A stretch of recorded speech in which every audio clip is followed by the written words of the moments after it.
Petrol, diesel, gas, इंधन दरवाढी विरोधात भाकपचे शेवगावात निदर्शने आंदोलन.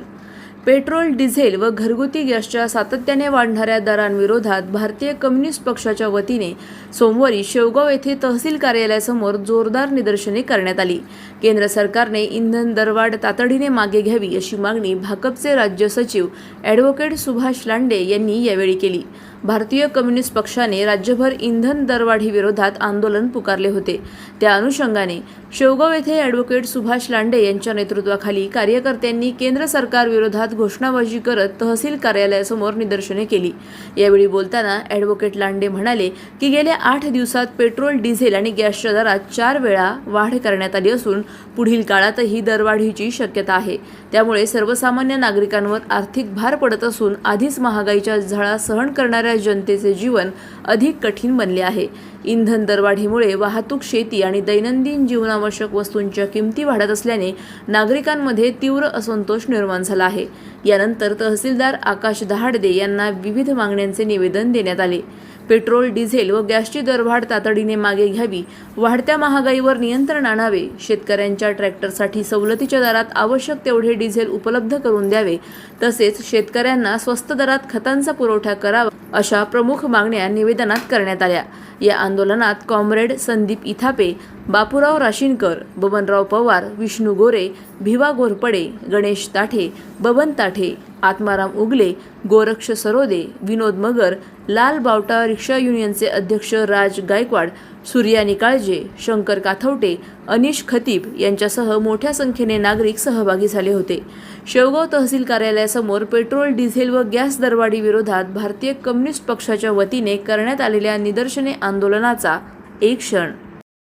आज भारतीय कम्युनिस्ट पक्षाच्या वतीनं राज्यव्यापी इंधन दरवाढीच्या विरोधामध्ये आंदोलन पुकारण्यात आलेलं आहे.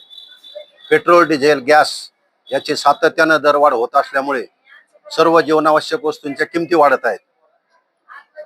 पेट्रोल, गॅस, डिझेलची दरवाढ झाली म्हणजे केवळ इंधनाची दरवाढ होत नाही, तर त्याच्यासोबत येणाऱ्या सर्व जीवनावश्यक वस्तूंवर त्याचा परिणाम होतो आणि सामान्य माणसाचं या ठिकाणी महागाई वाढल्यामुळं अत्यंत कष्टप्रद जीवन या ठिकाणी होतं.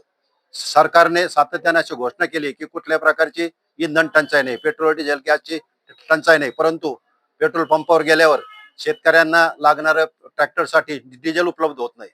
त्याचबरोबर आमची अशी मागणी आहे की शेतकऱ्यांना सवलतीच्या दरात डिझेल उपलब्ध व्हायला पाहिजे. त्याचबरोबर छोटे मोठे धंदे करणारे रिक्षावाले असतील किंवा इतर धंदेवाले असतील, यांना वेळेत डिझेल आणि पेट्रोल न मिळाल्यामुळं त्यांचे सुद्धा धंदे बंद पडलेत आणि त्यामुळे सर्वसामान्य माणसाचं जीवन जगणं या इंधन दरवाढीमुळे अवघड झालेलं आहे. त्यामुळं इंधन दरवाढ मागे घ्यावी अशा प्रकारची मागणी भारतीय कम्युनिस्ट पक्षाच्या वतीनं करण्यात येत आहे. महिन्यापासून डिझेल आणि पेट्रोलचे खूप भाव वाढल्यामुळे आणि रिक्षाचे व सर्व वस्तूंचे भाव वाढल्यामुळे आमच्याकडे पॅसेंजर येत नाहीत. डिझेल कोणत्याही पंपावर मिळत नाही. सर्व डिझेल मोठ्या गाड्यांना आणि ड्रम मध्ये लोकांना दिलं जातं, परंतु छोटे मोठे उद्योग करणारे रिक्षावाले, लोडिंग गाड्यावाले यांना डिझेल मिळत नाही. आणि आमची अशी अपेक्षा आहे की सरकारने या विरोधात कठोर पाऊल उचलून डिझेल आणि पेट्रोलचे दर कमी करावे व छोटे मोठे रिक्षा चालक, गाड्यावाले यांना डिझेल उपलब्ध करून द्यावे. अधिक माहितीसाठी स्टार इंडिया 1 न्यूज पाहत रहा. चॅनलला सबस्क्राईब करा आणि अशाच अपडेट्ससाठी बेल आयकॉन दाबा.